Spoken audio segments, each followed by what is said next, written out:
Spanish guy, and listen. Let me first say this, okay? I don't think every PSG fan on the planet has the brains of a mashed banana. I'm not gonna sit here and tar you all with the same brush. I don't actually think anyone who's ever bought a PSG strip is an ungrateful turnip of a football fan. No.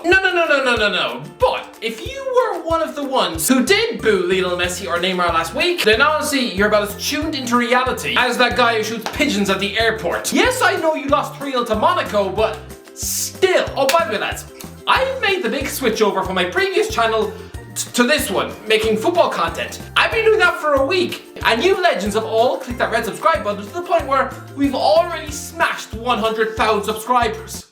What? Lads, if you're new here, this is the football place to be. Let's keep going, because if we keep going at this rate, the sky is the limit. Absolute legends. Back into the video. Listen, I realise PSG fans were pretty disgusted with the team's second half meltdown against Real Madrid in the Champions League last week. But I'm sorry, reality check here. Yes, the team once again showed that they have the composure of a sour egg milkshake, but you were dumped out of the competition by the biggest club on planet Earth. You know, a team with 13 more Champions League titles than you. I mean, Chris, you're all French, right? You should know firsthand that while carrying Benzema looks like in another life he'd be part of an underground Parisian mafia, you know, someone who patrols the streets threatening to bite the heads off children and looking to shoot postmen in the kneecaps. But you should all also understand that he is one of the greatest centre forwards that France has ever produced. I mean, were it not for his off-field problems, we all know he'd be France's record goal scorer, not Olivier Giroud. So conceding a hat-trick to him, I mean, it's not exactly like you've just watched your team get ripped apart by Dean Windass now, is it? I mean, last week, PSG beat Bordeaux 3-0 at home. I mean, easy routine win, which moved PSG 15 points clear at the top of the league. And the home fans spend the match booing Messi and Neymar. I mean, Christ, it gets worse. Go down the PSG training ground and there's graffiti reading, Leo Nasser, far from us. Paris will never be Qatari.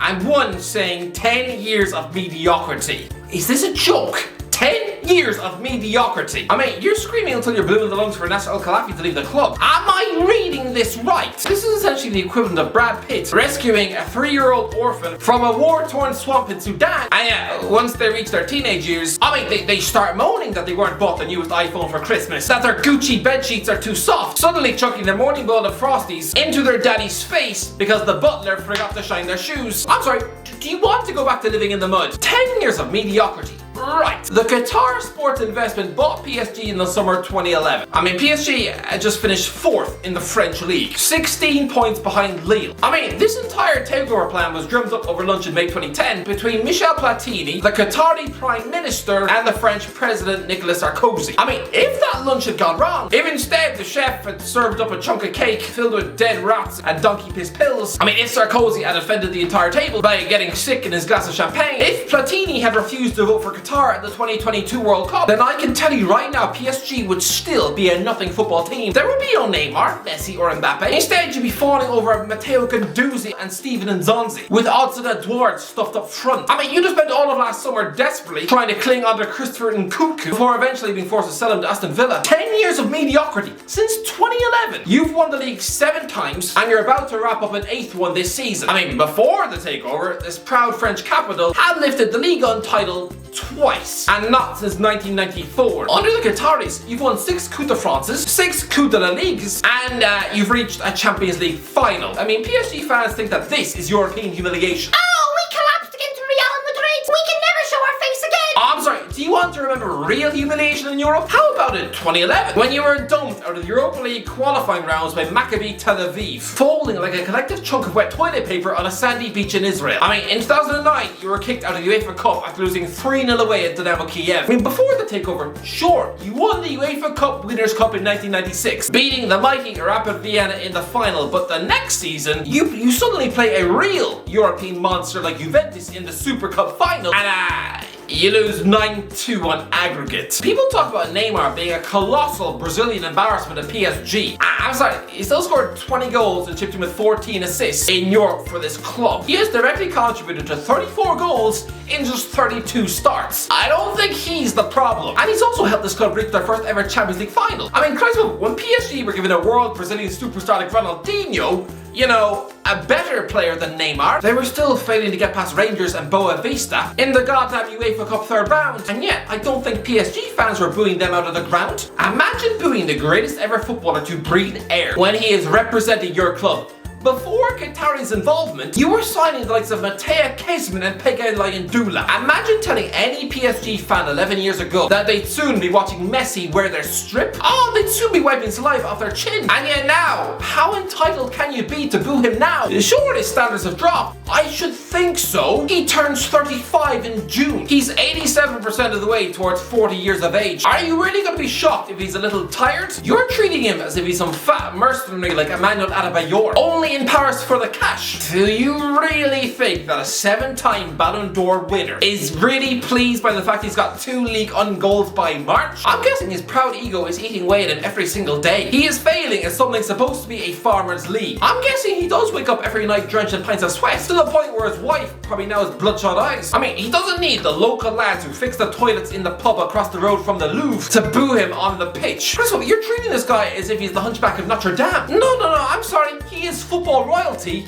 You show him respect. Ironically, the only world-class superstar that the PSG fans are refusing to boo is Kylian Mbappe, the guy who is openly refusing to sign a new deal. Apparently his mother is demanding a £125 million signing on fee at Real Madrid. But if I was a PSG fan reading that, how this fella, as opposed boyhood PSG supporter, is rejecting an offer of £800,000 a week, I would be vomiting stale Weetos all over my phone. But anyway, the second story surrounding PSG this week is Newcastle are eyeing up summer move from Neymar and will battle Man City and Barcelona for PSG star signature, with Brazilian disillusioned following last weekend's booze towards him and Lionel Messi. The favourites to sign Neymar are Newcastle United.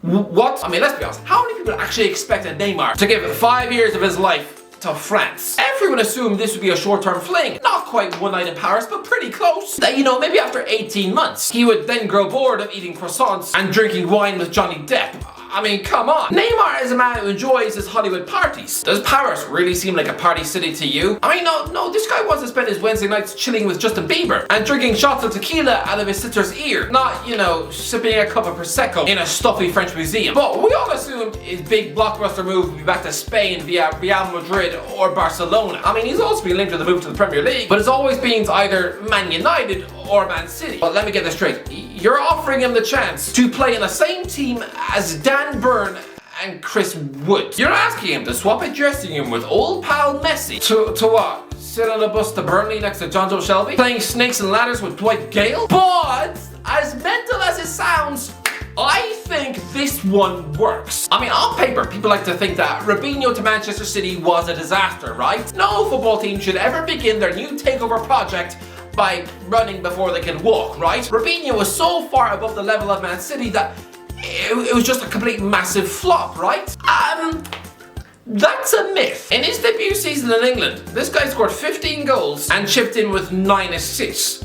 I mean, 2 years earlier, the club's top scorer had been Joey Barton with 7. People could have looked at a fair-weather Brazilian footballer and assumed he would have needed at least a season to get up to pace and the physicality of the Premier League, right? I mean, let's be honest, the guy had the muscles of an Easter egg. I mean, chuck him onto a freezing cold English pitch on Halloween and surely he'd have been bullied off the pitch, right?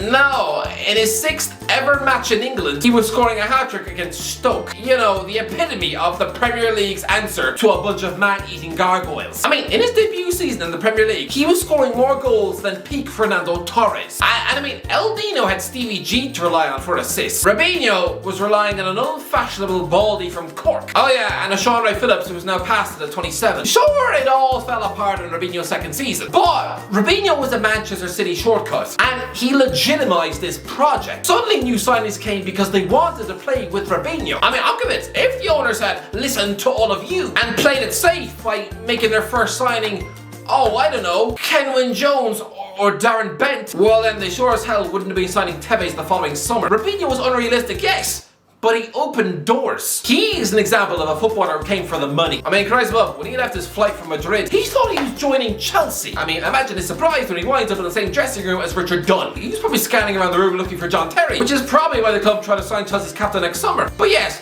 he was an unashamed mercenary and absolute money grabber. Everything you should not sign in football, right? And yet, he did really well. It absolutely worked. When beginning a project, mercenaries, they do work. I mean, they just do. Samuel Eto'o moved to Russia for the cash. And you would think a Champions League winner hailing from Cameroon would just stink up the Russian league, wrapped up in a pair of gloves and a scarf and refusing to break a sweat. You know, resembling an overpaid Eskimo in the snow. And no, he still scored nearly 40 goals in just 2 seasons. And Neymar, it would be the same thing. It would be a short-lived success. The media are trying to paint this out as if it would be a disaster. I mean, apparently what Newcastle need to do is build their team gradually, right? Not just lump a monster media circus under the shoulders of Eddie Howe. I mean, that's what Neymar brings, right? Praise above St. James's Park would instantly be suffocated by the eyes of the world's media. I mean, this would honestly be like Sauron's eye burning a hole in the walls of the club. I mean, this would be like if Kanye West came to live with a retired couple in Tipperary. Yeah, look forward to having hundreds of paparazzi camping on your porch with tabloid journalists stamping on your daffodils and digging up your dead dog's grave. But at the same time,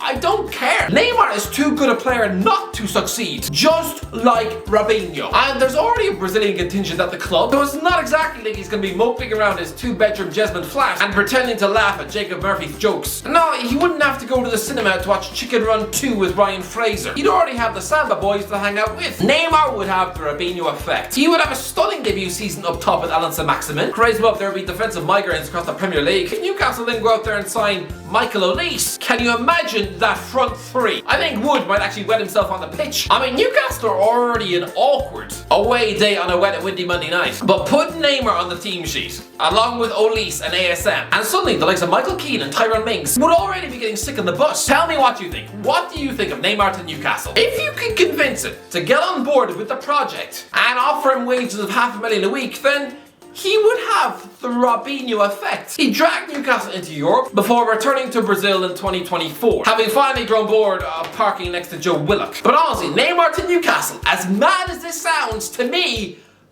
this actually works. Anyway, that's what do you think? Alright, let me know in the comment section below. What do you think about Neymar to Newcastle and PSG booing Messi? If you enjoyed the video, don't forget to like, subscribe. As always, I'll talk to you in a while.